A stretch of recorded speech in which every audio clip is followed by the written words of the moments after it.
রিয়া, জানিস মাই ভারত পোর্টালে সর্দার বল্লভভাই প্যাটেলের উপর রিলস প্রতিযোগিতা হচ্ছে। চল আমরাও বানাই। সে তো বুঝলাম, কিন্তু বানাবো কেন? কেন আমরা ইতিহাসে কি সর্দার বল্লভভাই প্যাটেল সম্বন্ধে কম পড়েছি? যা শুনেছি আমি বলছি। সংগ্রাম ও স্বাধীনতা পরবর্তী ভারতীয় রাজনীতিতে তার অবদান কোনো অংশে কম নয়। ভারত মায়ের এই বীর সন্তান 1875 সালের 31শে অক্টোবর গুজরাটের নাডিয়াতে জন্মগ্রহণ করেছিলেন। ওনার পিতা ছিলেন জাভির ভাই প্যাটেল, মাতা ছিলেন লালবাই। আরে ভাই, তিনি পরাধীন ভারতবর্ষের খেদা ও বারদৌলি সত্যাগ্রহের নেতৃত্ব দিয়ে ব্রিটিশ শাসনের বিরুদ্ধে জনগণকে সংগঠিত করেন। এর জন্য গান্ধীজিও তাকে সর্দার বলে আখ্যায়িত করেছিলেন। একদম ঠিক বলেছিস।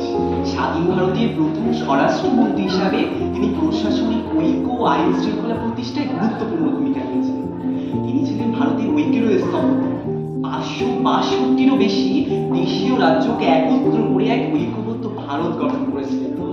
শুধু কি তাই, এছাড়াও তার স্মৃতির উদ্দেশ্যে গুজরাটের নর্মদা নদীর তীরে এক সুউচ্চ 182 মিটার স্ট্যাচু নির্মিত হয়েছে, যা স্ট্যাচু অফ ইউনিটি নামে পরিচিত।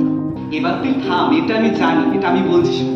এটি বিশ্বের সবচেয়ে উঁচু মূর্তি, যা নির্মাণ করেন ভাস্কর রাম বিসুতার। 2018 সালের 31শে অক্টোবর সর্দার বল্লভভাই প্যাটেলের জন্মদিনে ভারতের প্রধানমন্ত্রী নরেন্দ্র মোদী এটা উদ্বোধন করেছিলেন। হ্যাঁ, তাই জন্যই তো তার জন্মদিন 31শে অক্টোবর জাতীয় ঐক্য দিবস হিসেবে পালিত হয়। তো আমরা দুজনে কত কিছু জানি, চল এটা নিয়ে আমরা রিলস বানিয়ে ফেলি।